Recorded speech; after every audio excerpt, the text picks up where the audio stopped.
Hi all. So let's begin with our third lecture on the series on discourse particles with a specific focus on the Hindi enclitic particle though. So what's the story that we have developed so far from our lecture 1 and 2? We saw that particle though is a discourse particle, keeping in mind how discourse particles are defined as linguistic expressions that do not add anything to the propositional content, which impose restrictions on the felicitous context of use, and which add a specific shade of meaning, which is discourse participant oriented, it is evaluative and attitudinal in nature. We saw that particle token going from the data that we have towards the interpretation based on how diagnostic tests interact with that data, that particle token mark a constituent that receives a topical interpretation, a contrastive interpretation, or a combination of the two, a contrastive topic interpretation, which depends on what's the position in a sentence that constituent has, whether there are live alternatives for that constituent in our discourse context or not, what type of constituent do we have, because we are fixing what a topical constituent is. So because of point number 2, we have problematized the nature of the claim that particle though is a morphological topic marker of a language. If it was just a topic particle, then we would not need to have to say much about particle though as a discourse particle. However, because we can have non-topical interpretation of a constituent that's marked with this particle, that leaves us with a lot of work to do. And let's see how much we can probe into that problem in today's lecture. So now our work is to think about what the core meaning of this particle is, such that we can have both these discursive interpretations, that of being topic or contrast marked, coming out from it. So in example 1 and in example 2, we have two sentences in which different constituents are toe marked. One is a case where the toe marked constituent could receive just a sentence topic interpretation or a CT interpretation. Our example 2 is a case where the in situ object NP receives a contrastive interpretation.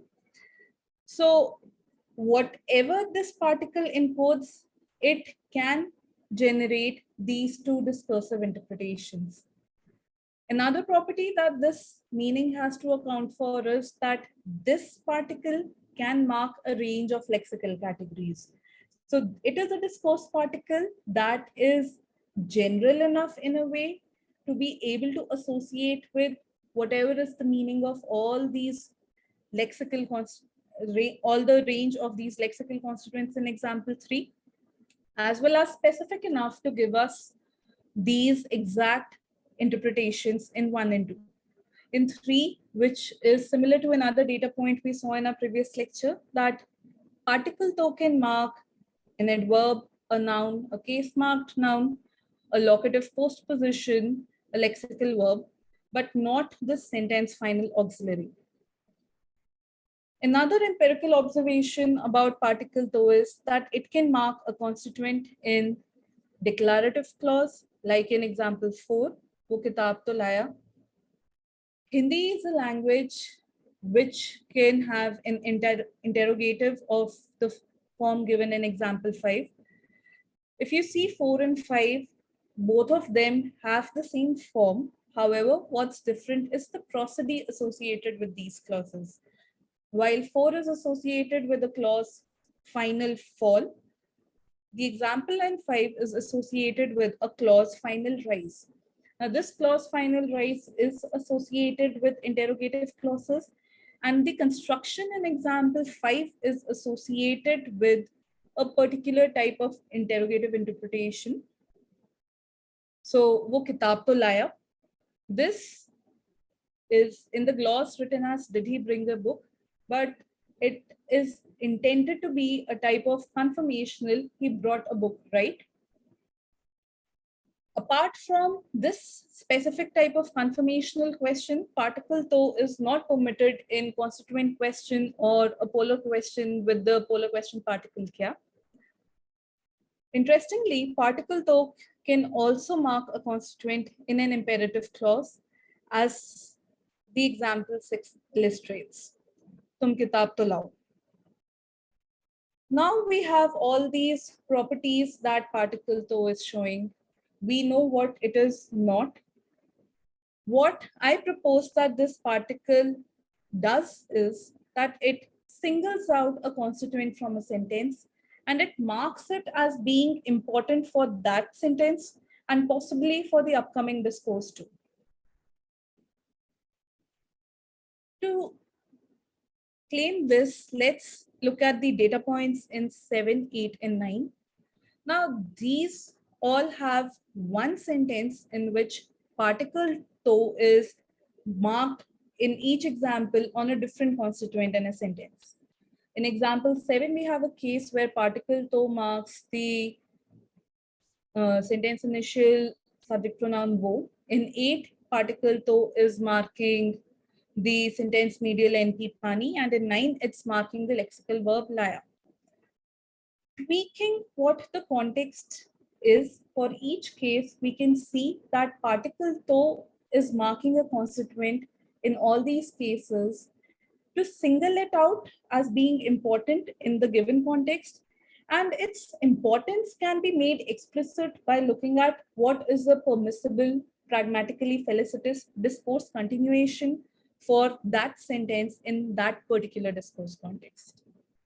So in 7, we have a situation where a group of friends have gone to trek. Most of them, they have forgotten to bring a water bottle along. Person A says about person B, wo to pani laya hai, where wo is anaphorically linked to this person B. Now, by speaker A's utterance in 7A, compare the unmarked version with the marked version, wo pani laya hai with wo to pani laya hai. There's a subtle interpretative difference for the speakers of this language. And what 7A seems to be doing is the speaker is singling out this subject pronoun wo. This is then taken to be the topic of the next sentence also, where in B we have, after all, he's the most sensible of all, a topic chaining happening between 7A and 7B. So what this discourse continuation of 7A and 7B is showing us is that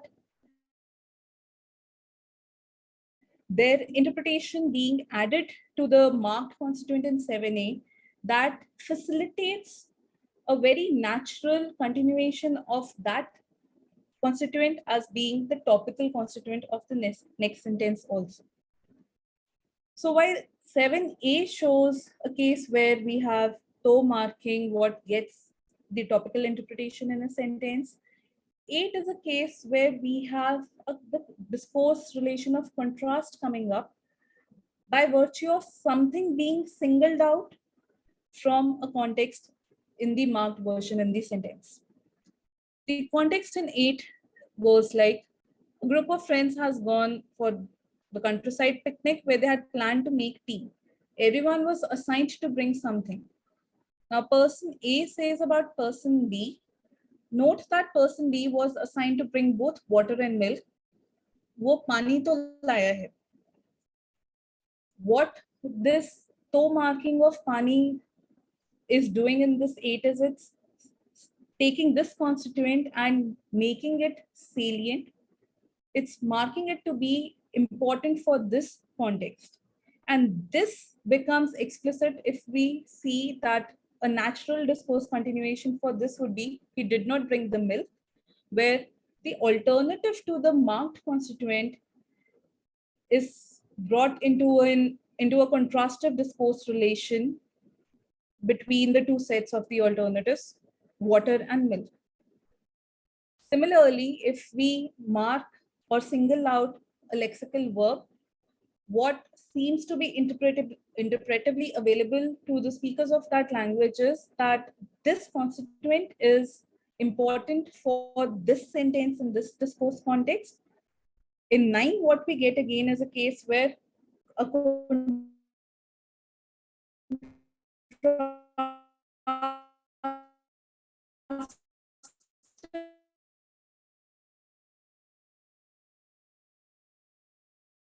information that did not manifest in the given situation.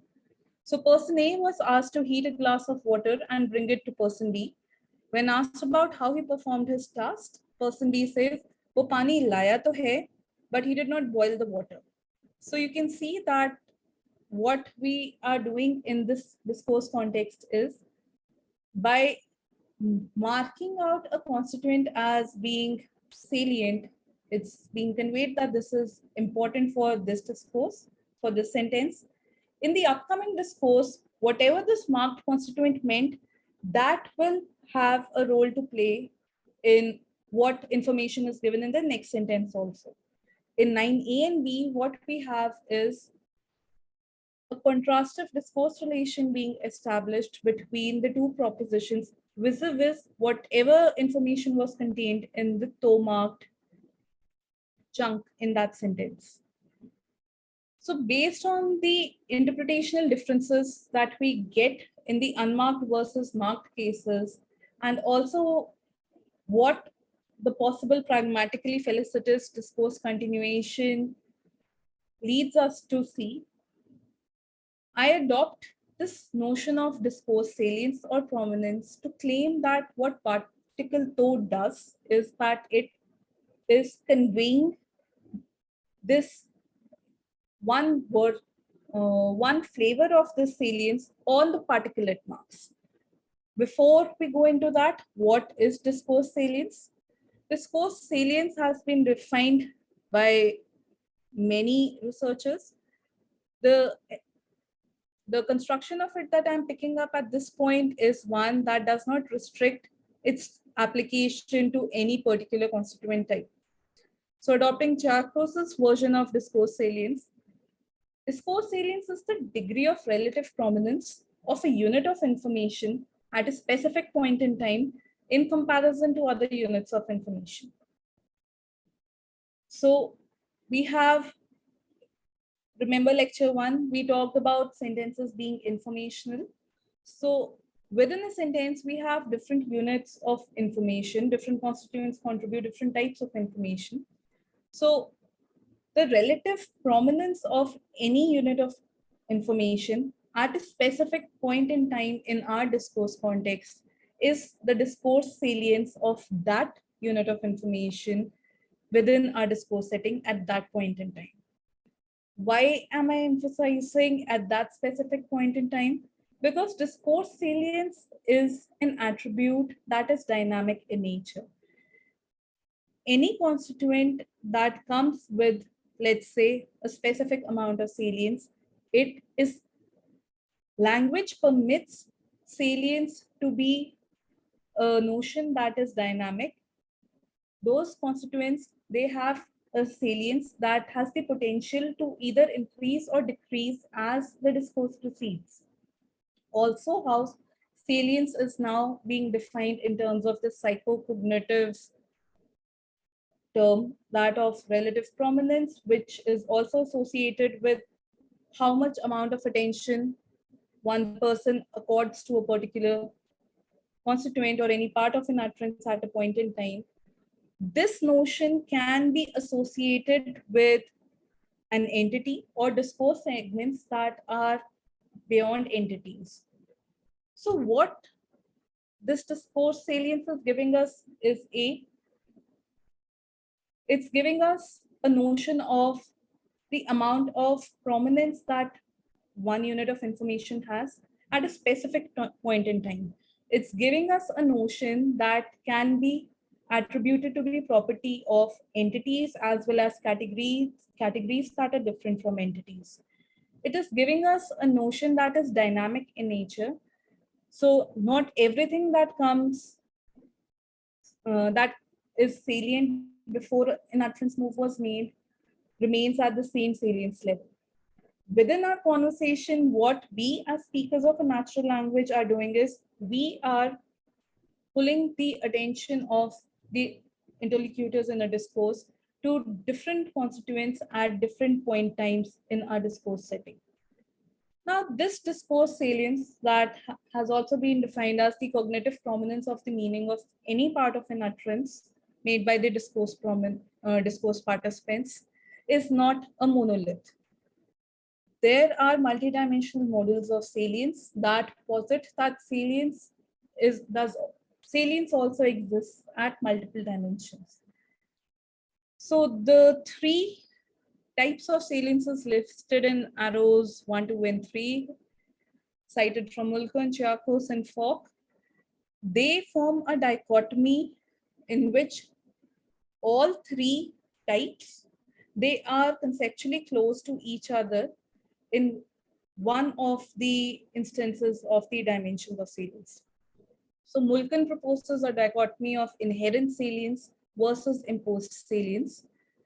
In this, what we have is that there are constituents in a sentence. Inherent salience is the amount of salience that a constituent here has when it comes into a sentence.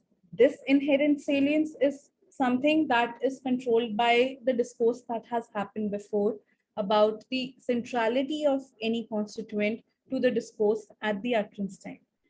What imposed salience conveys is this is the salience that in a specific utterance, the speaker is adding to the inherent salience of something, of a constituent that there was. This imposed salience has a function. This imposed salience conveys that now, by the increase in salience of a constituent, it signals that there is a role of this marked constituent in this sentence for the discourse organizational purpose.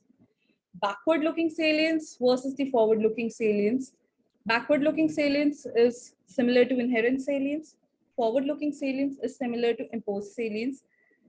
And the third dichotomy of hearer salience versus speaker salience is, again, hearer salience is similar to inherent or backward-looking salience. Speaker salience is similar to imposed or forward-looking salience. To elaborate on the one concept that I will be taking forward from all these typology of saliences is the speaker salience. When we have hearer salience versus speaker salience, we are not talking about salience vis-a-vis one particular interlocutor's discourse model. Speaker salience talks about salience of a constituent in the speaker's own discourse model, and a speaker salient information is that information that has been accorded salience by the speaker, which now this marked constituent is speaker private and it's relevant for the discourse. By speaker private, what is meant is that this marked information, it is new for the hearer, it's not predictable by the previous discourse, or it could be something that because it's relevant, the speaker now wants to put special emphasis on. So speaker salience itself signals the importance or newsworthiness of an entity. In contrast, hearer salience conveys the salience that is available to the hearer also. The hearer knows that this is a constituent that is marked salience because of what discourse has preceded an utterance in the discourse setting, and it helps the hearer in their own information update in the setting. So there's a clear distinction between salience, where one we have is a type of salience, a type of prominence that is accorded by speaker. It could be new information for the hearer. And speaker is using this strategy, this cognitive strategy, to mark something linguistically as being important or newsworthy for the current and the upcoming discourse. The other type of salience, whether it be inherent salience, backward-looking, or hearer salience, that is something that information is available to the hearer, and that salience is what a constituent comes with already when it's included in the computation of a particular utterance. Out of all this, the claim is that Hindi particle to, by virtue of to marking itself, it conveys speaker salience on the constituent it marks. See how the discussion of the data in 7, 8, and 9 proceeded. What we have is a case where by marking of a constituent by this particular discourse particle, the speaker is marking something as being important or newsworthy for the current discourse context and the utterance and the succeeding sentences also. So Von Husinger and Shoemaker in their paper, they have given this label of prominence lending cues, which are features of a language that boost the prominence value of their respective referent to a certain extent. Within this formalization, a particle like to, which is just by picking out a particular constituent from a particular sentence, is conveying salience from the speaker's mental discourse model on something, can be analyzed as a prominence lending cue.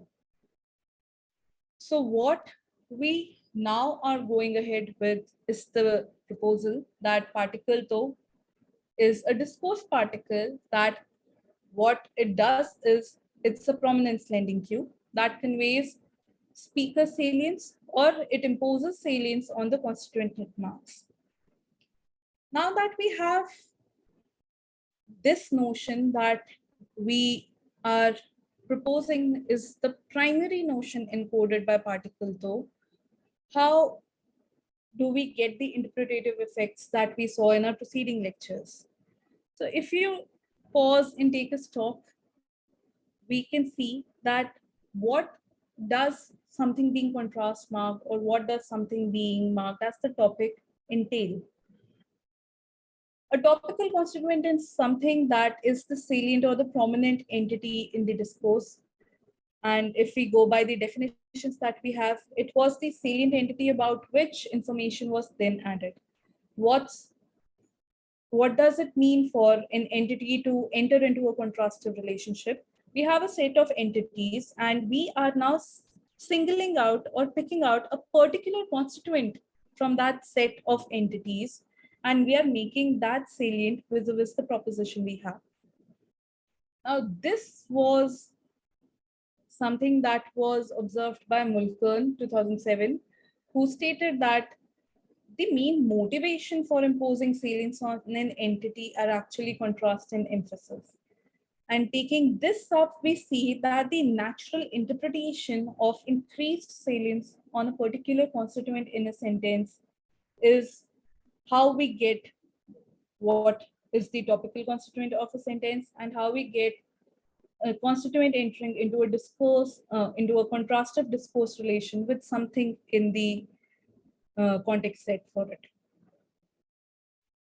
Now, by analyzing contrast and topic as the derived interpretative effects of salience encoded by particle to, we get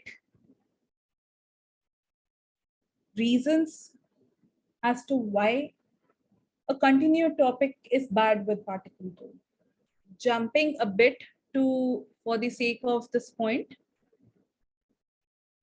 if you just focus on what example 12 is telling us at this point. So here's the context where now we are keeping the topical constituent same for the first and the second sentence. For the second sentence, because it's the same speaker's speech, it's the continued topic from the first one. Two friends are talking about their third friend. One tells the other, Rahul ne pudina kharida, usne to uski chutney banai. What is happening with this to marking of the continued topic here is a case. By the speaker's first sentence, this discourse referent for Rahul, he already got salience in the speaker's mental discourse model. marking of this already salient discourse part, marking of this already salient entity with something that adds more salience to it, this is computationally redundant. This redundancy of adding salience to an already salient entity is what is flagged by this hashtag mark, by the pragmatic infelicity of this toe marking on the continued topic of this sentence. So what we have come to is the point where we are saying particle toe is encoding speaker salience. As soon as particle toe marks a particular constituent in a sentence, it could be any of those categories that we saw in a preceding example. It could be an adverb, it could be a nominal, it could be a postposition, it could be a lexical verb. Speaker is signaling, first of all, he's picking it out, marking it as salient, and then signaling that it's important or newsworthy for the current utterance and the upcoming discourse. Now, this specific interpretation is given a topical or a contrastive reading as soon as we have what are the other factors that that marked constituent enters into in that discourse setting. Now that we have brought out such a different type of notion on our workspace than what we are regularly familiar with in our formal classes in syntax, semantics, and morphology, the problem now that we face is how do we now incorporate this notion into the semantics and the syntax of this particle? The approach that we'll be taking is that such a meaning cannot be incorporated if we assume a unidimensional model of meaning like truth conditional semantics. What we need is a multidimensional meaning model where a linguistic expression is assumed to be capable of having meaning at more than one dimension. A linguistic expression could have its regular truth conditional meaning, or it could encode an expressive or a use conditional meaning. And any particular linguistic expression, the full meaning that it has is a tuple of its truth conditional meaning and its expressive or use conditional meaning. What is an expressive? Narrowly defined expressives are those expressions that express some emotional or evaluative attitude of the speaker with a high degree of effectiveness. In our day-to-day language, we do come across expressives in any particular discourse. Typical examples of expressives are attributive adjectives like damn or any pejorative epithet like bastard. Any speaker, when they use a sentence that contains damn, let's say that dog bit me, what they are conveying is not just the assertion that a particular dog in a discourse setting bit the speaker, they're also conveying an emotional attitude that the speaker has towards that particular discourse referent, that particular dog, that the speaker holds a negative attitude towards that particular discourse referent in the discourse. It is this shade of meaning that is called an expressive meaning. And there are many linguistic expressions that are analyzed to encode an expressive meaning. Building upon the notion of expressive meaning that was proposed by Potts and then Portner, Gutzman develops the notion of use conditional meaning, where use conditional item is a linguistic device that conveys a meaning that does not contribute to the truth conditions of a sentence, but instead they affect the conditions in which a sentence can be felicitously uttered. Now, this should bring back the initial portion of our lecture 1, where we talked about what discourse particles convey. Remember, discourse particles were defined to be conveying not a type of meaning that affects the propositional meaning, but rather something that imposes restrictions on the felicitous context of use. Now, use conditional items or use conditional meanings is this second layer of dimension of meaning that that can account for these non-propositional meanings that linguistic expressions can convey. Just like truth conditional meaning is modeled as a set of words where a particular proposition is true, use conditional meaning, keeping the same formalism, is modeled to be a set of contexts where a particular proposition is pragmatically felicitous. A proposition has truth conditions. A proposition can also have use conditions. One such example is given in 10. Now, the English interjection oops is something that's loaded with a use conditional meaning dimension. Observe, when can a speaker say oops? I cannot say that while I am giving a lecture until and unless I observe a mishap during my lecture. Oops comes with a use condition that a speaker can use this in only those contexts where they are observing a mishap in that specific context. If somebody is going about their own work without facing any hardship or any issue, uttering oops in that particular discourse context is infelicitous. So this is the type of meaning that is encoded by use conditional items. And this meaning is of not a truth conditional kind, but a use conditional kind, which is modeled on the use conditions where a particular expression is pragmatically felicitous. The interpretation function on a use conditional item is going to give us a set of contexts. Just like the interpretation function on a proposition that has a truth conditional meaning gives us a set of words where the truth conditions for that particular proposition are met. Here we have in 10a, the interpretation function for the use conditional meaning of oops, that is going to give us a set C, in which CS stands for the speaker of that specific context, CW stands for a particular world in that context. Oops is giving us a set of contexts in which the speaker observes a minor mishap in that particular world.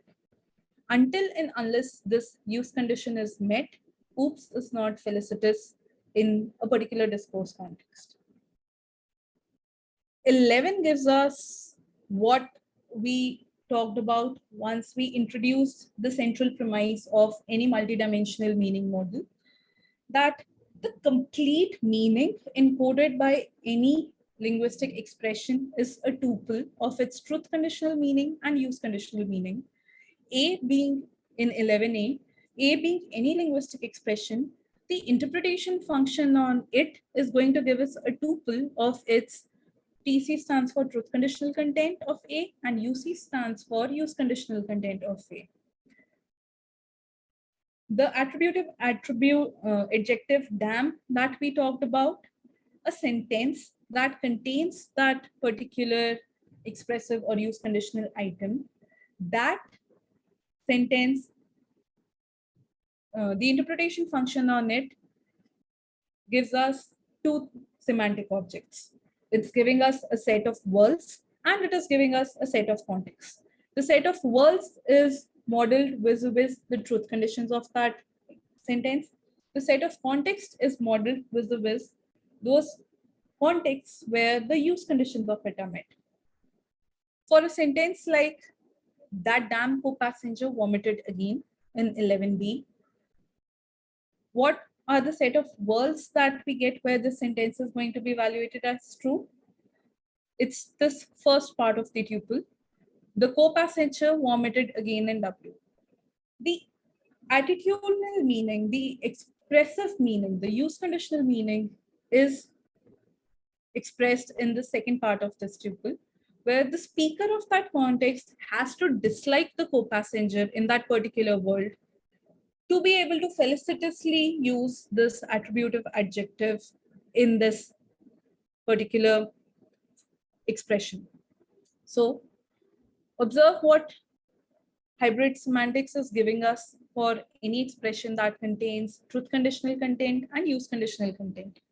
11b would be semantically a set of words where the truth conditions for this are met, and a set of contexts where the specific use conditions for that UCI item are met. So using this technology, now we have to think about what are the use conditions on the felicitous use of particle though. Just as was discussed in our just a few minutes back, what example 12 showed us was that for felicitous toe marking of a constituent, it should not be salient before toe marking. Marking of, go ahead, Nirnimesh. Can you please explain CS and CW again? So CS is the subject. So CS stands for speaker of the context. CW stands for word in that context. Okay. The use conditional meaning of damn is that speaker of that utterance in that context has to dislike the co-passenger in that particular world we are evaluating that expression for. Right. All right. Okay. And how is C defined? So C is a ordered It's a semantic pair type. yes. So it's an ordered pair of what? So we are counting. It's a function from context to truth values, just like context truth values. Okay. yeah.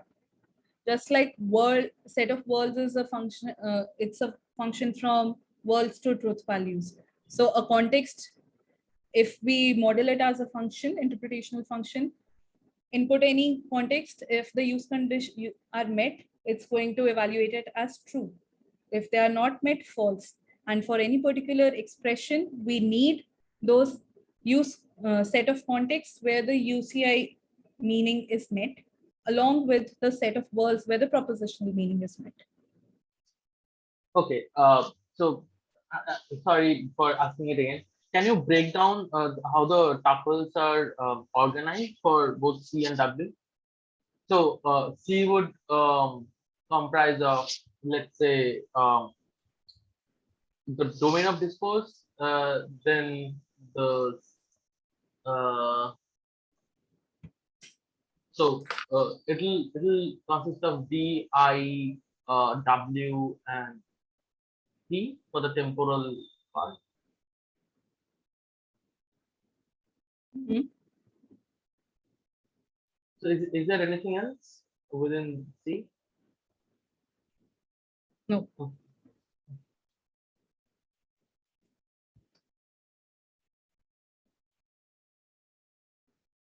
For C, it's a distinct semantic type that's being maintained. And when we have this tuple formation, W is computed separately, C is computed separately, and we just have a list. It's an unordered pair list, which we get that's giving us the complete meaning encoded by the expression that contains a UCI.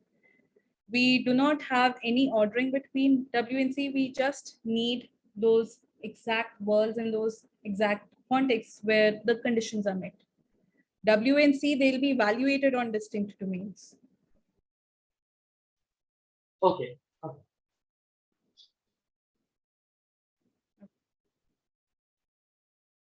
So what we got in 12 was one particular use condition that TOP does not mark something that was already salient. And from our previous discussion, what we are taking from an example like 12 and the other is that for toe marking of a constituent to be felicitous in that particular discourse context, the speaker has to impose salience on that particular constituent. What that salience will be interpreted as is different. However, the requirement that toe marking has, Nirnimesh, do you have another question? Oh, no. I should go then. So what toe marking requires is the requirement that speaker impose salience on a constituent. Whatever will be the after effect of that imposed salience will be computed when we see how all this interacts at the interface. So 12 is giving us the first part of the meaning encoded by toe, that we toe conveys that speaker imposes salience on the marked constituent. And what example 13 gives us is the second part. 13 is a data point that conveys something that was observational, empirically observed in different terms in the previous lectures. Token mark only those constituents which are known to the hearer. If we mark a constituent that the hearer does not know, it's not in the discourse model or CG of the hearer, then that leads to pragmatic infelicity. One such created situation is given in the context in 13, where we are now explicitly keeping out a particular movie which the hearer does not know about. And the example in 13, where we have the speaker saying, "Maine Titanic nahi, Braveheart to dekhi hai," will be pragmatically infelicitous if the hearer unknown constituent, in this case, this NP Braveheart, is marked by to. So what 13 is giving us is another use condition that toe marking requires, that that marked constituent should be known to the hearer. So combining these two, we get in 14a that the use condition for toe marking of any constituent X. X though is felicitously used if and only if the speaker imposes salience on a hearer known X. And within this hybrid semantic model, this can be formalized as given in 14b, where an interpretation function on the use conditional meaning of X though gives us a set of context where the speaker of that context imposes salience on a hearer known X in that particular word. Combining this with the propositional meaning that is encoded by a sentence, which then contains a use conditional item like though, we get the total meaning encoded by the expression in 15b. So for an example like 15a, Rahul ne kiwi to khai. Here we have a proposition, Rahul ne kiwi khai, whose truth conditional meaning is a set of words where Rahul did eat that kiwi in that particular world. What toe marking does is it contributes a use conditional meaning to the semantic information contained in the sentence. It's giving us those set of contexts where this utterance is going to be pragmatically felicitous. And what's the use condition that's imposed on those set of contexts? Only those set of contexts where the speaker imposes salience. Remember, now imposed salience is a technical term, imposes salience on a hearer known kiwi in a particular word. So this is how we can formally incorporate salience as a conventional non-truth conditional meaning, a use conditional meaning, and incorporate this meaning within the meaning that is encoded by the propositional content of a sentence. So any expression that contains a UCI item is going to give us a tuple of the set of words where that sentence is is evaluated as true, and a set of contexts where that expression that contains a UCI is pragmatically felicitous. Now that we are calling particle though as a use conditional item, it's required that we see whether it fulfills the characteristic property that has been attributed to use conditional items. For the discussion today, I'm going to include one core property that's attributed to UCIs, which is going to have a resonance with what we talked about discourse particles in the previous lectures. There are other properties of UCIs also, and particle though does fulfill those. However, I will not be including them in the discussion at this moment. So independence is one of the core properties of UCIs, where UC content is claimed to contribute a dimension of meaning that is separate from the regular truth conditional content. And if we are postulating a separate dimension for the UC content, then this entails that UC content, it cannot be negated by ordinary negation, it cannot be denied in dialogue, and it cannot be questioned by what is questioned in an interrogative. Ordinary negation is an operator that operates on the propositional content, the truth conditional meaning that we have. If UC meaning of UCIs forms a different dimension, then it has to be unaffected by doing negation on any proposition. 16 is an example where the test case is negated.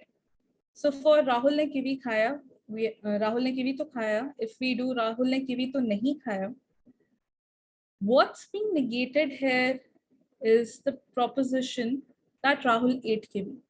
So whatever was the evaluation of the truth value of the assertion Rahul ate kiwi, negation reverses the value of that proposition. The meaning of though that has been proposed in the preceding section is that of conveying salience on something that's here and now. This negation does not interact with and it does not affect this meaning of conveying salience. What negation is interacting with is just the truth conditional meaning of the proposition, the assertion that Rahul ate the kiwi. There is no issue being raised, there's no controversiality being raised vis-a-vis the increase in salience of any particular constituent in the speaker's discourse mode.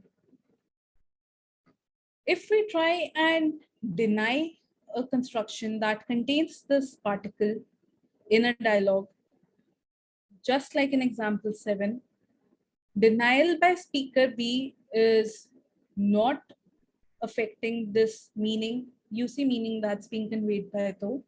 What speaker B, by denying speaker A's utterance, is denying speaker A's claim that Rahul ate the kiwi.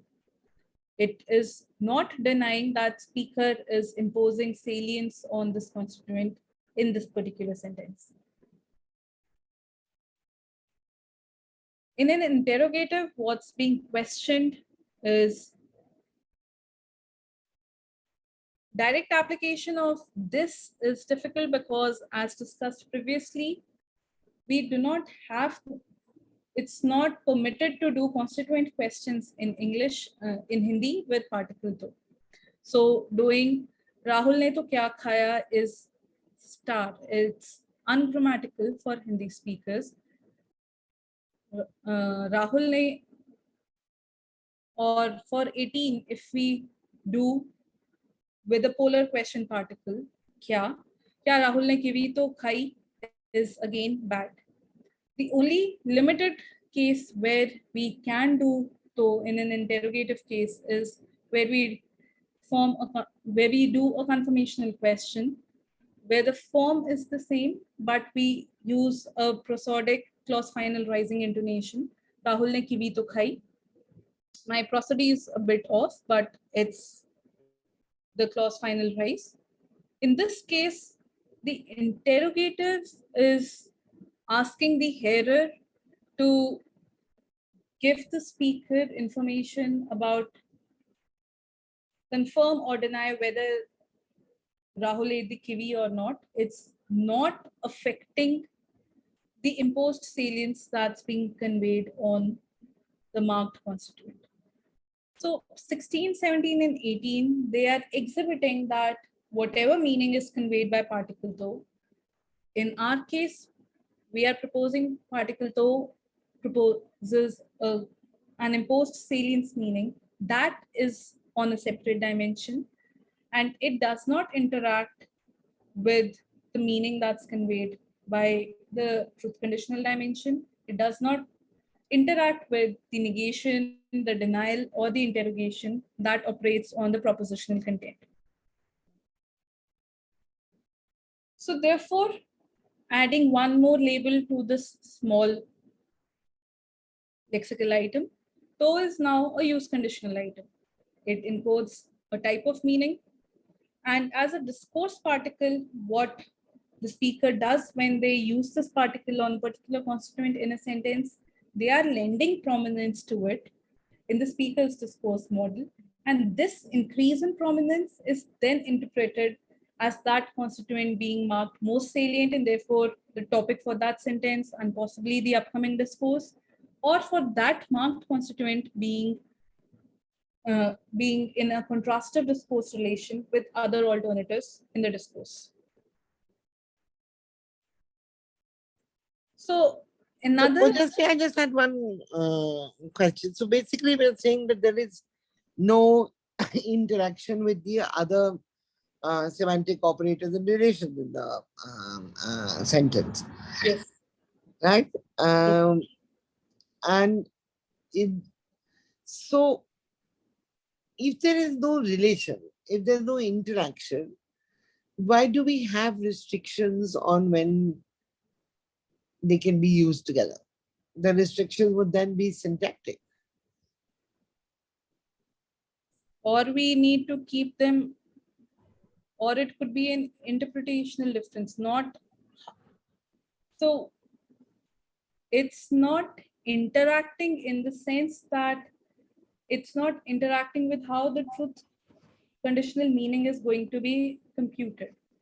Right. If it's interacting, and if by interaction we mean that we do get ungrammaticality in certain constructions where we have such a UCI, we need to see whether it's syntactic or there is no syntactic issue with it, but rather it's interpretational. It's at the CI interface where according such a meaning in such a situation leads to the derivation crash. So it would be nice to look with other discourse particles also, right? I mean, one possible direction to go, if we were German, but we don't pay so much attention to Hindi discourse particles. But we look at other discourse particles, see whether they have distinct use. So if two things are both use conditional, would their meanings interact with each other? Then we need to see whether the use conditions interact with each other. Rather, the use conditions, yeah. Yeah. So it could be a case where one particular item's use condition is in contradiction with another particular item's use condition. For example, let's see a very constructed, non-accepted example. A pejorative epithet like bastard, and let's take the honorific discourse particle va that Deepaka Loksmaghi showed up. If we try and put both those UCIs in a particular construction, that bastard teacher va some predicate Right. That is problem. And that is a problem because the use conditions that are required for felicitous incorporation of bastard, they are in contradiction with what the use conditions for va needs to be marked on a constituent. Then we are going to have a mismatch in the set of contexts where we could use that proposition. So we could have interaction in the set of contexts. We could have a separate issue vis-a-vis the world, but we are keeping, just like the issue that Nirnimesh raised, we are keeping the dimension of set of worlds different from the set of contexts. Right. And this is what the negation and denial in discourse is showing us.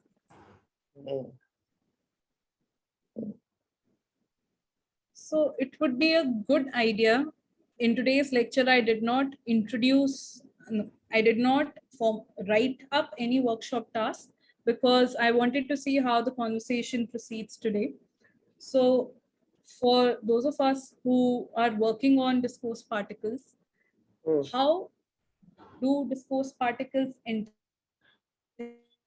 What are the combinations where we can have combination of discourse particles, and interpretively then what are the use conditions that those UCIs require? And where we could get such a listing out.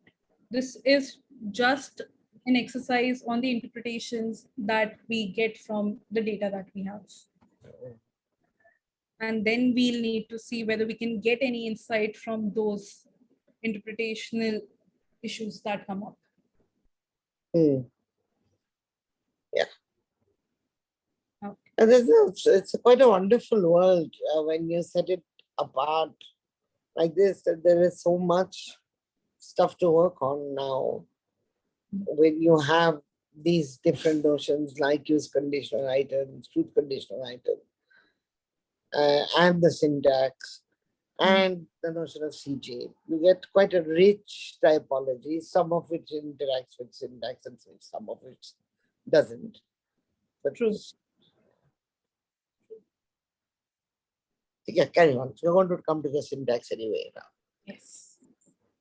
So before we go to syntax, let's see what this meaning and this notion of salience gives us for the observations that we observed. Now we can account for how token mark a range of categories. Salience is not something that's restricted to just an entity type meaning, just a nominal meaning. We can increase the salience of any constituent that has a conceptual meaning, because now we are encoding a cognitive notion, a cognitive mnemonic attribute with how we use that attribute on linguistic expressions. And neither does this notion have any clause type restriction. So this is a meaning that can account for the fact that to marks a range of expressions, it marks those expressions in a range of clauses. And it accounts for also how the interpretation that we are getting, it interacts with the other domains that we have.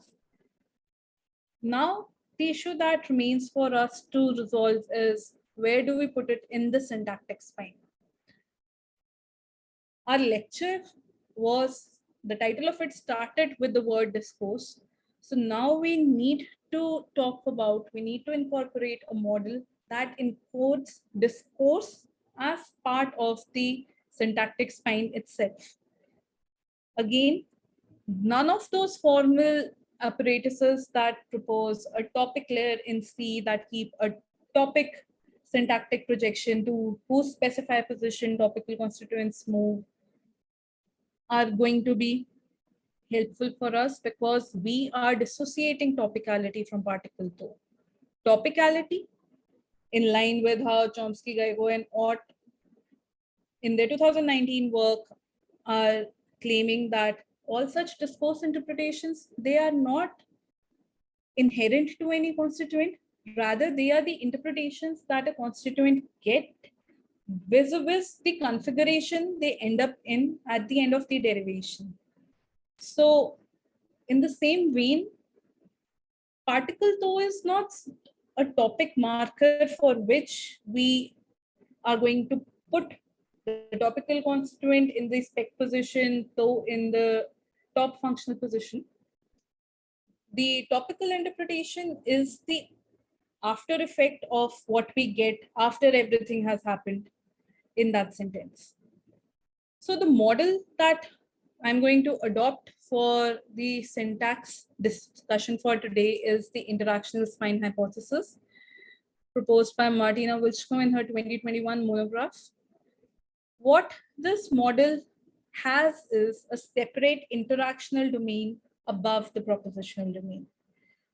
And the central premise goes like this, that it's the grammar that configures both the propositional language, the language that expresses thought, the language that has truth conditional meaning, that is evaluated as true or false, and the interactional language. Now, interactional language is a new term which includes all those linguistic expressions that have this function of organizing discourse, facilitating discourse interaction, and regulating how the interaction proceeds in a particular conversational setting. Now, this interactional language, it includes, good for us, discourse particles, discourse markers that include confirmationals and response markers, as well as intonational cues. Now, rest of them, they were morphological markers. As soon as we put an intonational cue in this list of things that are part of interactional language, we are now expanding the domain of what's the unit of analysis. Within the system, morphological as well as prosodic linguistic entities can be units of analysis. So it is possible that a particular prosodic cue does something in the syntactic spine too. So this is the place where our conventional Y model does not hold. And we are now going ahead with a very interactive syntactic model where something that's more prosodic, it could be that it's a particular feature that gets a prosodic reflex at the PF interface, or it could be the case that the intonational cue itself is being incorporated in the spine. Those things are things that have not been crystallized in the theory in my interpretation as yet. And those are the areas where the research field is open for more work. For now, being agnostic about how we are including intonational cues, but for the fact that, let's say we can have a feature that will be realized as a particular prosodic contour at the PF interface, those things can also be associated with a particular functional position in the syntactic spine. Now, one concrete example to show what this premise is standing for is given in 19. This clause final A is a conformational, that's a common feature of Canadian English. And what 19 B, C, D, E show us is that such a conformational marker, it is integrated in the post clause. It is not the case that we are going to compute the propositional part distinct and any such interactional marker distinct. The computational proceeds in conjunction, and these markers, they are integrated in the host clause. Let's see the data first. What we have in 19 is a context where a person, upon seeing his neighbor's brand new car in front of his house, says to him, "You got a new car, eh?" Pardon my pronunciation. The clause final rise should be there as indicated by this upward going arrow mark. Now this sentence minus the confirmation, it can have the clause final rise. You got a new car, and the speaker expects the hearer to respond by confirming or denying this assertion.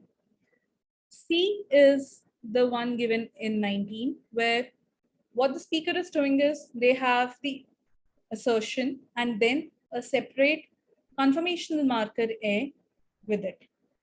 Now, if we have the proposition as well as the confirmation marker, this prosodic rise is going to come on the confirmational marker.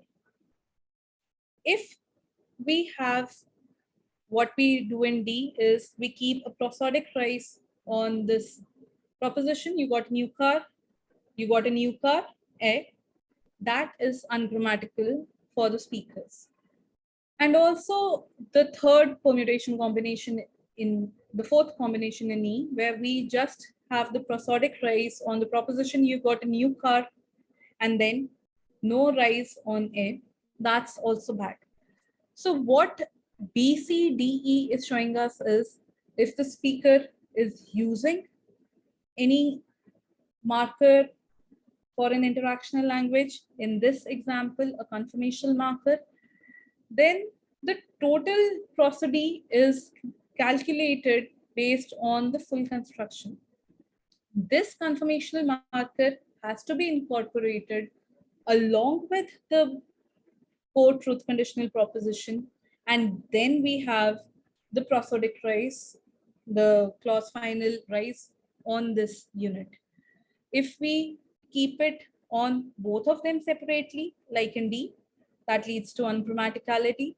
Or if we do not integrate the say in the spine, give the prosody to just this host clause and leave out the conformational, that again is bad. So what this example is showing us is that even such things that were at the periphery of the linguistic evaluation in the previous part of linguistic analysis, now these things are coming into mainstream and focus is shifting on how these things are integrated in the syntactic spine, in the prosody. The proposal that interactional spine hypothesis has is that these markers that configure interaction, they are also configured as part of universal grammar, just like propositional language is. And the same computational mechanism that derives the propositional language is also deriving interactional language. Going with the school of thought that our propositional language is hierarchically structured, the interactional language proposed in this framework is also hierarchically structured. Similar, but not the exact mechanism of feature valuation, agree as a syntactic operation that are involved in syntactic operations in the propositional spine are the ones that are associating anything in the propositional domain that is functionally associated with the interactional domain. Now that we have a hazy understanding of what the interactional domain is part of the interactional domain as syntactic functional head is the grounding layer and the response layer. Before coming to the terminology, before coming to the apparatus about how these things work, this is a structure for just the grounding layer. P structure corresponds to the full CP domain. P structure is the content that has truth conditional meaning. What is above P structure is a specific grounding layer that has a ground functional head. Now this grounding layer, what it does is it asserts what's part of its complement, that's the propositional content, whether that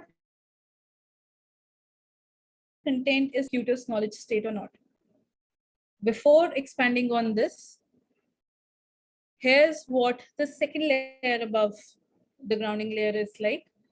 Grounding layer is selected by a responding layer, which manages turn taking in an interaction. So there is a propositional domain, there is a grounding layer, and then there's a responding layer. Responding layer and grounding layer, both of them, they have their distinct functions in interaction. Before talking about what those functions are, these two functional heads, they have been analyzed to have one feature, that's an unvalued coincidence feature. Now this coincidence feature is a specific type of feature that is valued as either positive or negative. The uninterpretability is removed by its feature valuation. And what does the valuation of this feature as positive mean? That whatever is in the complement of that functional head coincides with whatever is in the specifier of that functional head. Both these functional heads of grounding layer and response layer, they have different complements and different specifiers. Starting off with grounding layer has its complement, the propositional structure.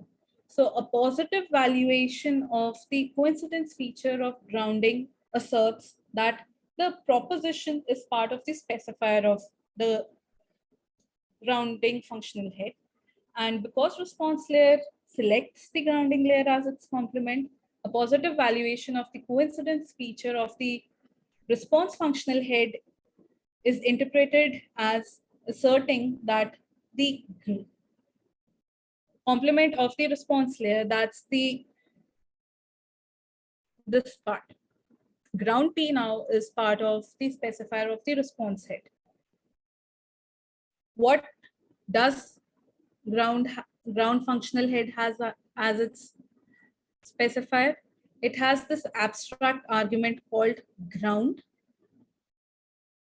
which coincides with what the name of the functional head itself is.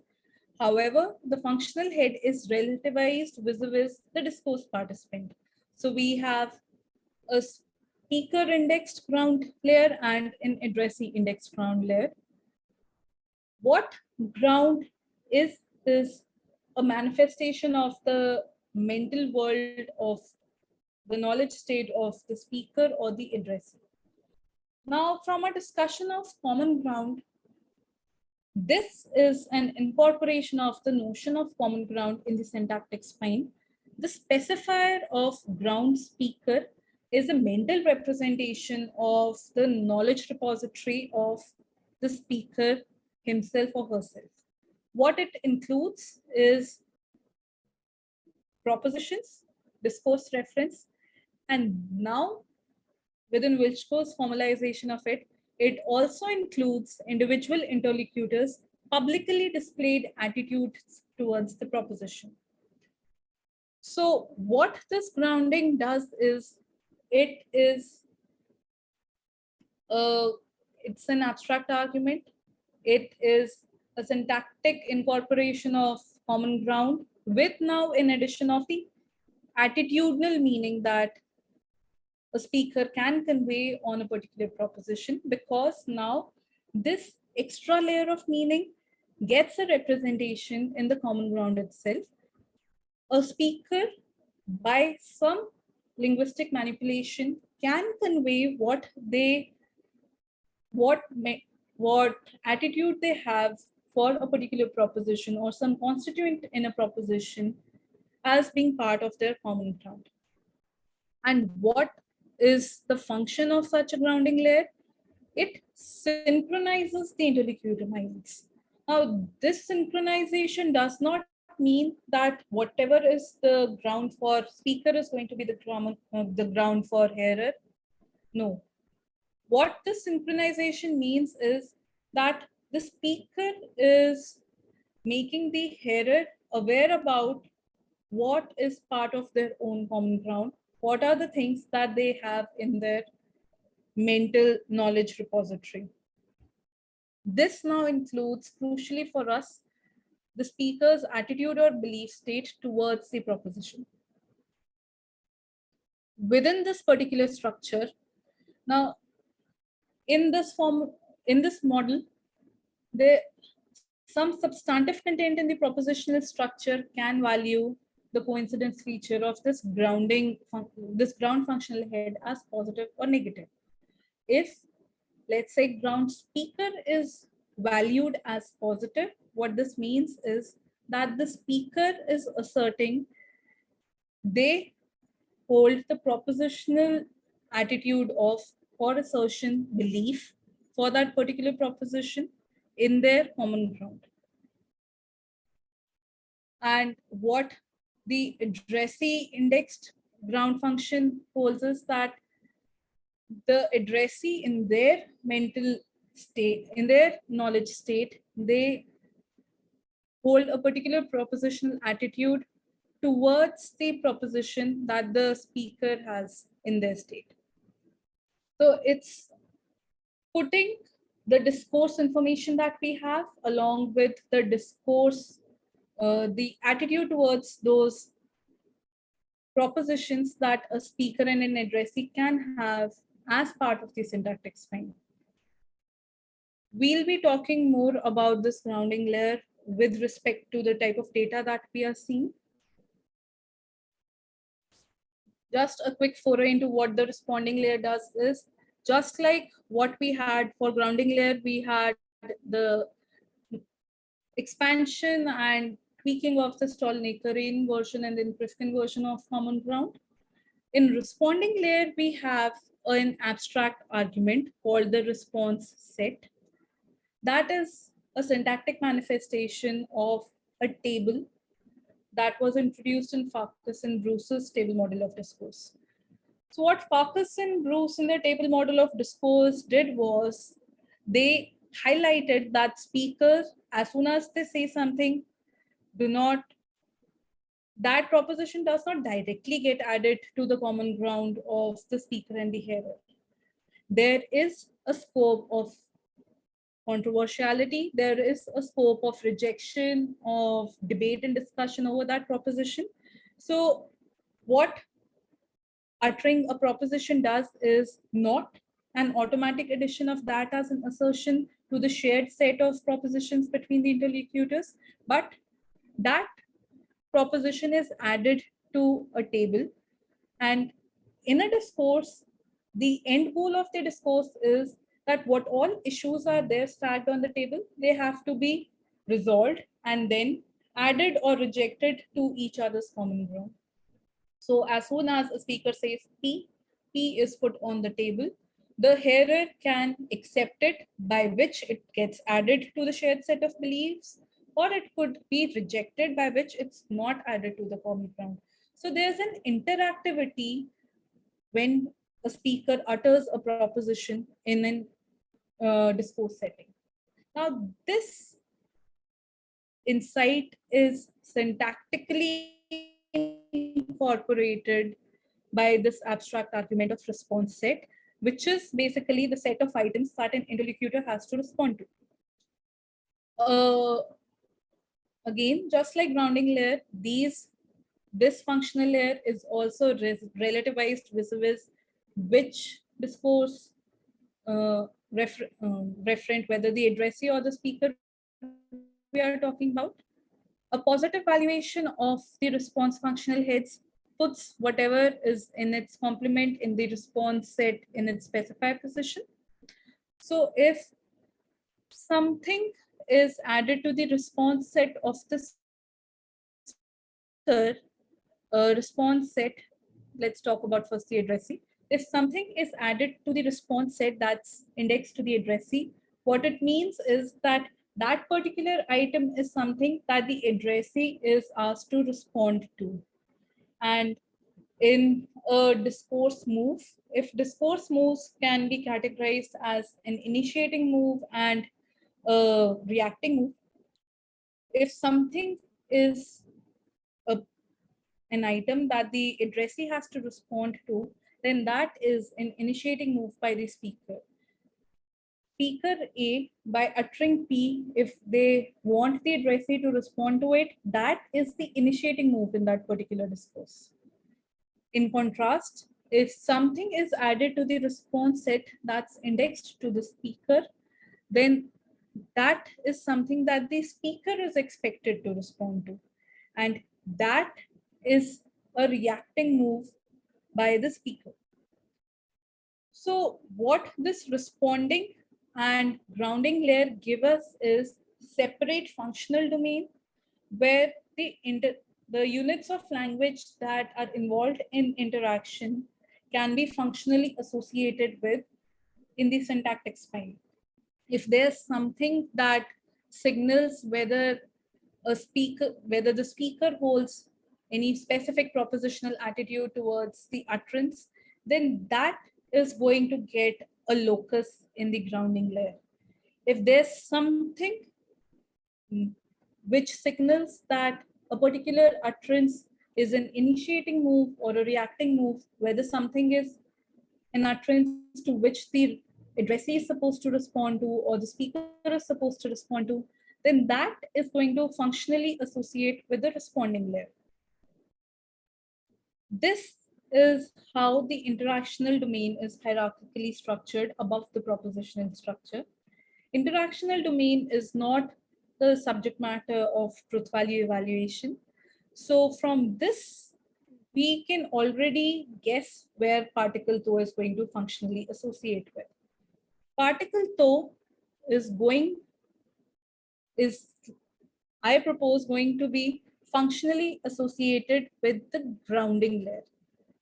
Now, within grounding layer, remember speakers, salience, imposed salience, what tau was doing, what the speaker of a Hindi does by tau marking is they are imposing salience on it in their own discourse model.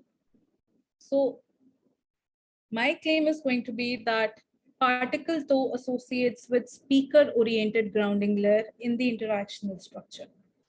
And why is that? Because what does a sentence that has a tau marked constituent, what does it mean for tau to mark something in a constituent? That the speaker is asserting in a particular discourse setting that they are imposing salience on it.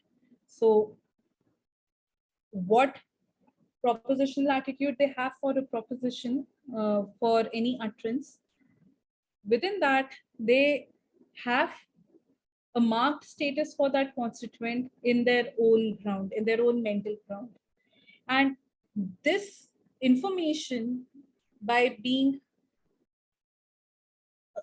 asserted as part of the speaker's mental ground, helps facilitate the synchronization of the interlocutor's mind. Going back to this part, this synchronization of the interlocutor minds facilitates the discourse moving ahead, the interaction going ahead, because by this synchronization, now the addressee is aware about what the speaker's mental ground looks like, what their own attitude or belief state towards the proposition is. So, though within this model, what it's doing is it's asserting that the speaker has a particular marked status for the constituent vis-a-vis what propositional attitude they have for that particular utterance that contains though. Now, how can we go about incorporating this speaker salience meaning within this model of syntax? The proposal is that from the use conditional meaning dimension, linguistic expressions can have a specific UC feature, which is a type of semantic feature. Now, because this is a meaning that conveys speaker salience, I have marked it as UC speaker salience. This semantic feature is capable of valuing the coincidence feature of the grounding functional head. A linguistic expression that conveys the semantic feature is capable of, by an abstract agree feature, valuing the coincidence feature of the ground speaker head as positive, thereby removing its uninterpretability, using a conception where uninterpretability gets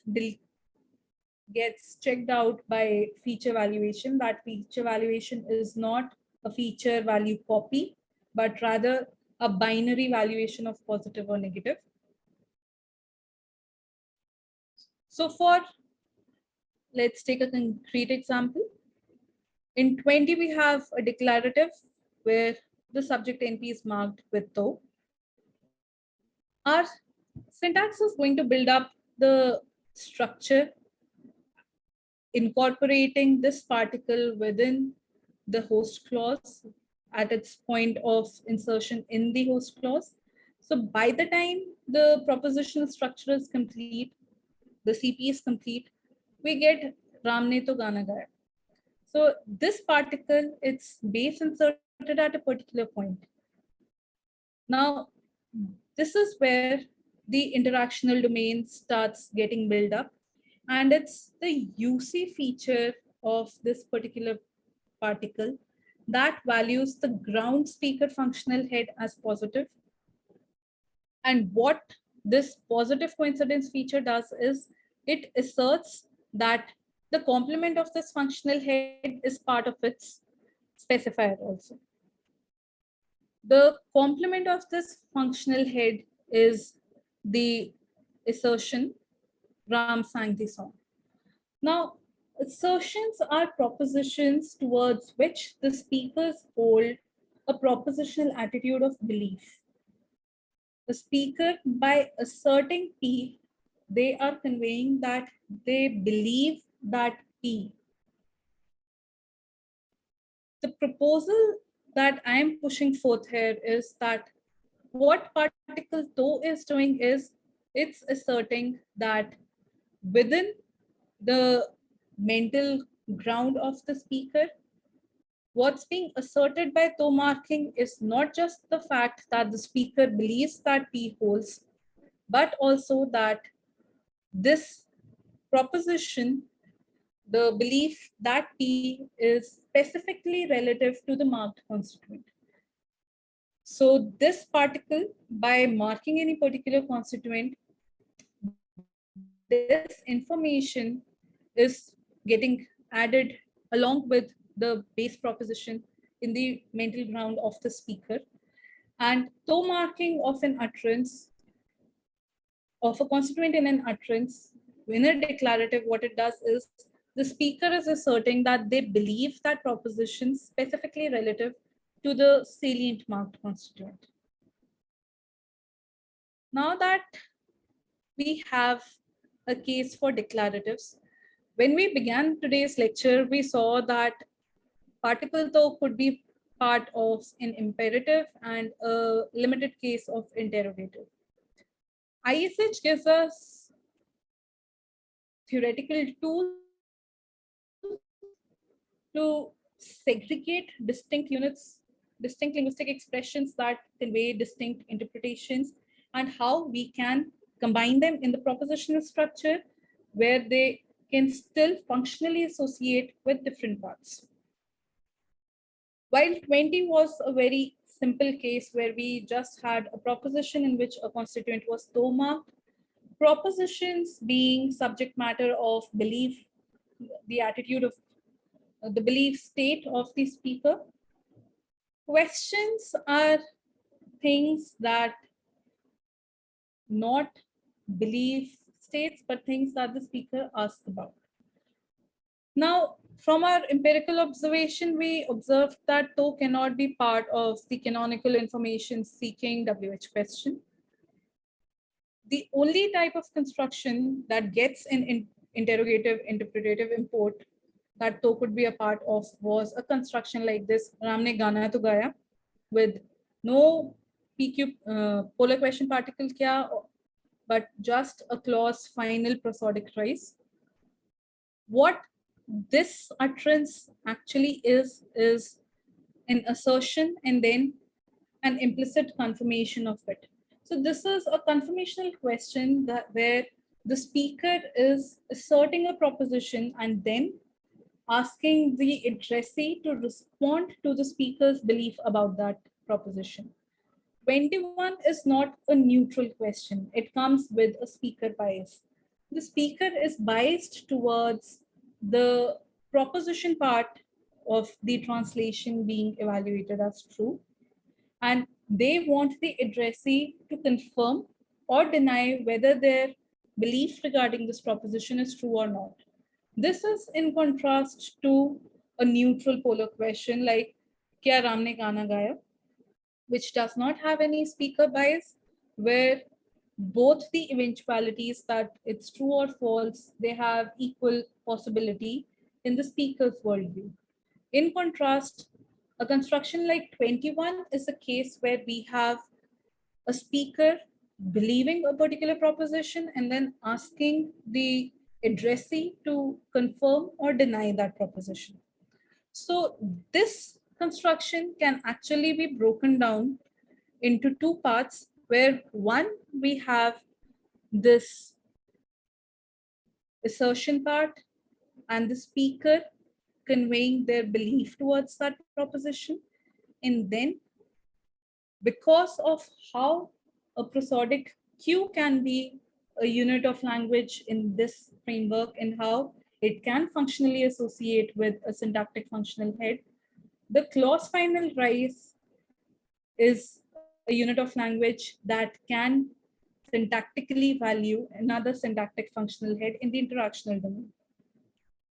So the derivation for 21 goes like this, where until this point where P structure is built up, we have the incorporation of particle to within the buildup. To marks a particular constituent in the structure. And we have the clause final prosodic rise for the structure. Now, once we have the interactional grounding and responding layers set in, it's this particle to that is it's this particle to that's valuing the ground functional head as positive. And what this valuation does is it's asserting that the speaker in their mental world, in their ground, they believe that the proposition holds, especially relative to the marked constituent, which in this case is sound. What the prosodic rise does is that is valuing the coincidence feature of the response functional head that's indexed to the addressee. What this does is it's putting its complement, which now observe was the belief that the speaker holds, that the proposition holds specifically relative to the marked constituent in the response set indexed to the addressee. So this part conveys that the addressee has to respond to the speaker's belief regarding the proposition in their next move. So now we have a derivation where what to does is then combinatorially building up with what the prosodic clause final rise does to give us what's the final interpretation that this construction gets. So 21 is a case where we are getting the interpretation of a question because of the prosodic rise, which is valuing the responding layer. What to is doing is it's indicating that the speaker holds a propositional attitude towards that proposition, specifically marked to the salient marked constituent. This solves two of the clause types where we saw where to could come in. What's left is how do we derive to in an imperative?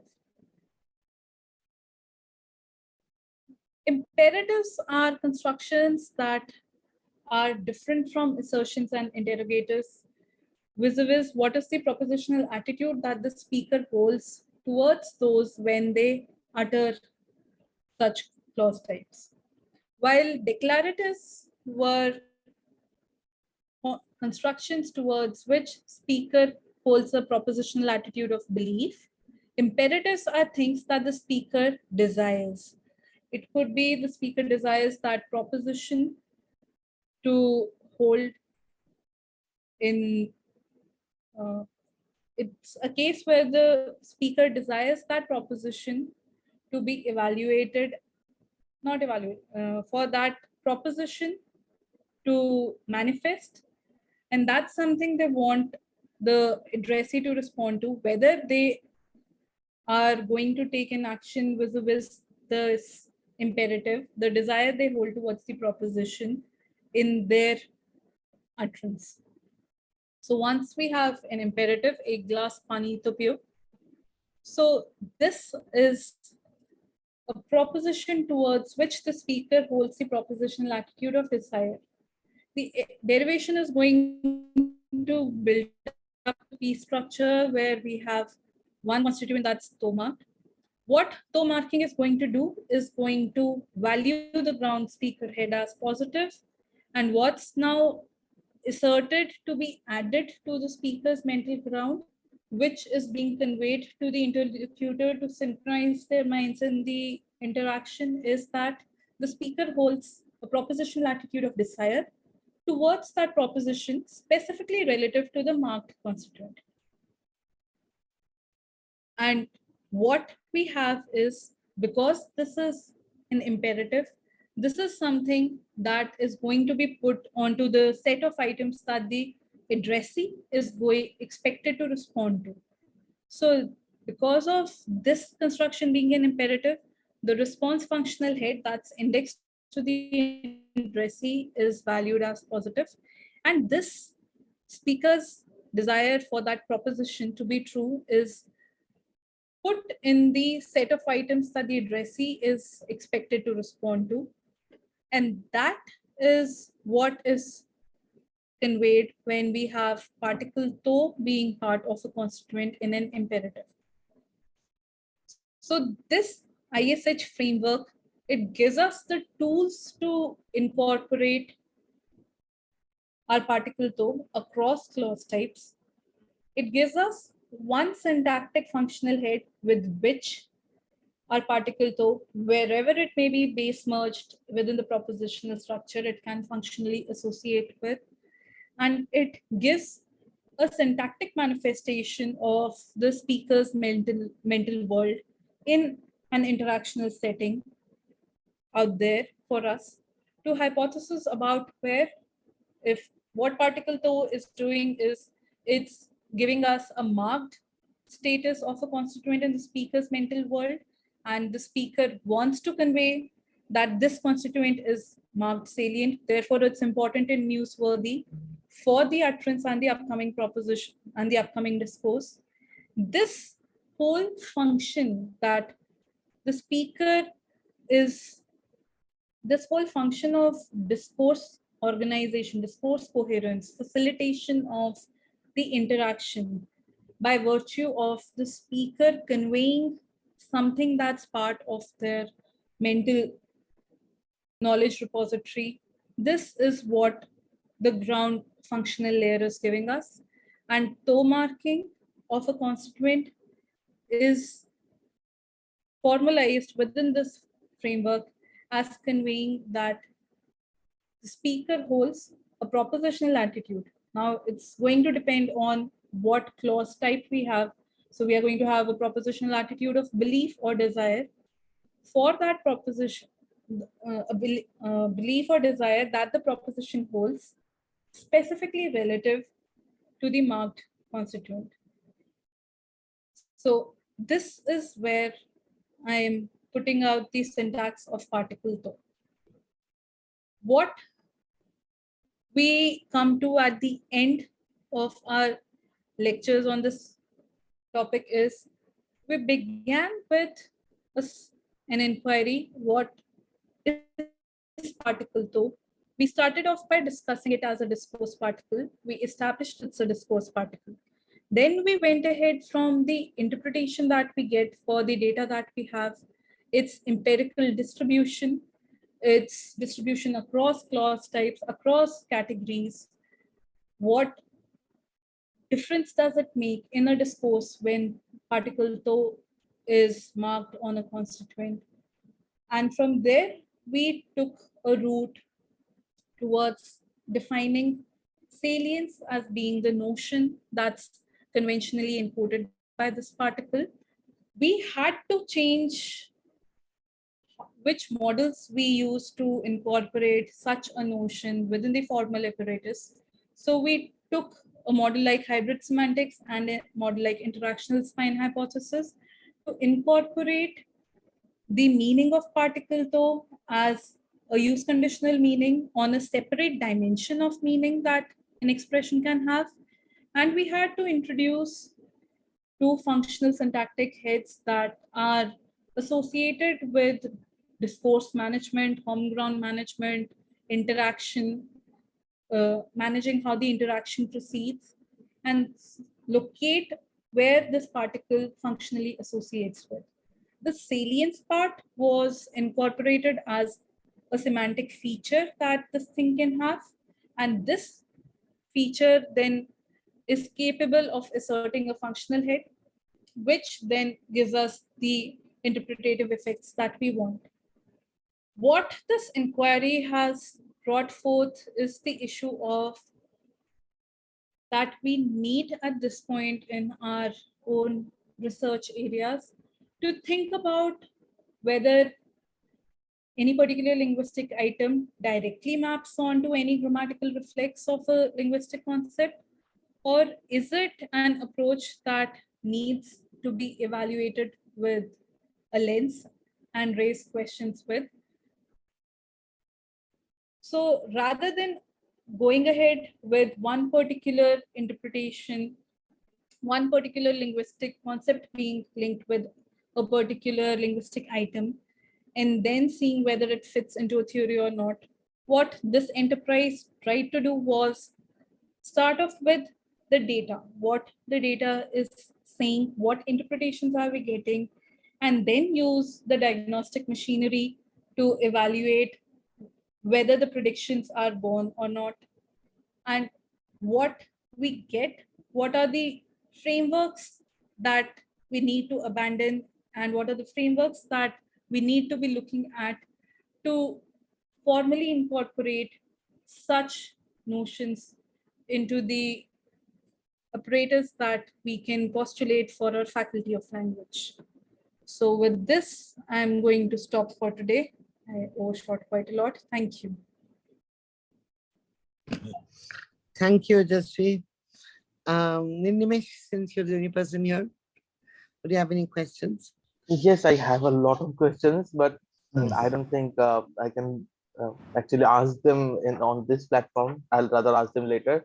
But some of them I do want to ask. One is uh, if we were to consider Hindi to as a topic marker, As a topic marker, um, how would we interpret it in the syntax semantics interface? So do we consider a covert movement of the topic marked constituent in the logical form? So there are cases where constituents are topic marked, right? And in those cases, how do we interpret them in a syntax semantics interface? So if we go with a topic marker analysis, not looking at how it cannot account for the type of data that we have, only looking at the cases where it can mark something that is a sentential topic. For the meaning, where we'll have to go for is there is a literature that talks about topic markers also encoding a performative instructional meaning. Look up Portner's work on this, where they say that topic markers encode an instructional meaning where they are an instruction to the interpretation that the speaker's mental representation of that particular constituent is active. And this is then incorporated as part of the it's incorporated as a use conditional meaning, but not, no, it's included as a use conditional meaning as part of the context where you can say it, but not exactly how Gutzman's hybrid semantics has been used here. So meaning won't be an issue, because just like how I am formalizing conveying speaker salience as a particular type of meaning, topic markers have been associated with conveying that the speaker's mental representation of something is active. But then there are a lot of issues with such a formalization also, because then what do we say about the speaker's, the addressee's mental representation of that being active? The syntax here, I'll refer you to Kidway 2004 also, which talks about topic interpretation and universal grammar. The non-issue cases where you have actually every such line brings forth all the issues that came up. So simple answer. There's a topic phrase. There's a covert movement. And this is right phrase. It's just plain wrong. It's plain wrong. So if you do that, there's toe moving. So first, when Aisha first proposed it, we had a notion of minor functional heads. That was from Beers and Rothstein's work, where toe is a minor functional head that is something that subcategorizes, but it does not subcategorize, but it takes something as an argument. It has a feature, the feature percolates up to whatever category it marked with, and it's the category that it marked that got up.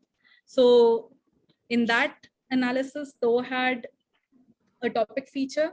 It merged with something, that merged something, percolated up, and what was the label of that was the same thing as what got merged, plus the topic feature.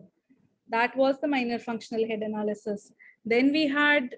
And then there was covert movement, though. There was covert movement, right, to get the topic interpretation. So covert movement, two different places. This was minor functional head. Then you had the subject prominence analysis, where the EPP feature was reformulated so that the subject was interpreted to be the topical constituent of a sentence that could talk about the subjects being topical constituent, but not about other things. Later on, the theory itself has changed so much. Which route are you taking? Are you taking a split CP framework? Because there we have a top feature. Now we don't have that. We are building bottom up, and then we have the problems of projection framework coming up. So this is a very loaded question with no clear answer. And because glaringly there are things that toe marks that are not what topics are, what cannot be topical constituents, I do not think that my dissertation, I probed it further than this. Yeah, no, I also, you see, the thing is that if you say that you want to separate the topic marking function, etc., then you're really saying that you have a homophonous element. There is some part which has to do the syntactic movement, cover T towards spec top P, and then that, and then there's another lexical entry which just sounds completely different and has I don't know what functions. So it's multiplying categories really beyond necessity. Rather than going deeper, you're spreading laterally. So a syntax, the fact is that the syntax doesn't seem to have much effect on it. A constituent that is toe marked and in situ or moved behaves exactly like other constituents, which are in situ or moved, scrambled.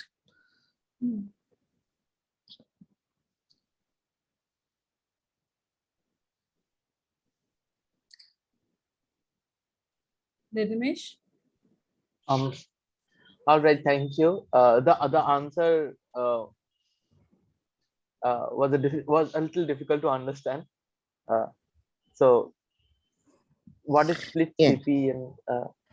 That is a left periphery. Left periphery is a split CP. Oh, okay. So the CP is split. That's another name for it. So topics and foci, focus phrases inside there. Yes, I'm just studying this book on left periphery. So yeah, it's mostly distributional and descriptive. All right, thank you. Okay, Ojaswee, thank you very much. We plan a workshop. We'll get an Nimesh wants to do it, but I think we should just go ahead with the lectures and not delay these any further, because there's been a complication that I'm supposed to actually now be holding offline classes. So this is from 3rd August. So I want to get the things over, the online things over soon, and we have. So I've asked Madhu to we take a break and come back later. But if you're coming to Delhi, it would be good, and maybe when Nimish has something of a synopsis done, that we could have a meeting to discuss. Whenever I plan to come to Delhi, I'll talk to Nirnimesh and you, and then I'll plan a meeting. But in the near future, I don't see any. Yeah, right. Anyway, okay. So we should stop recording now, no? Okay.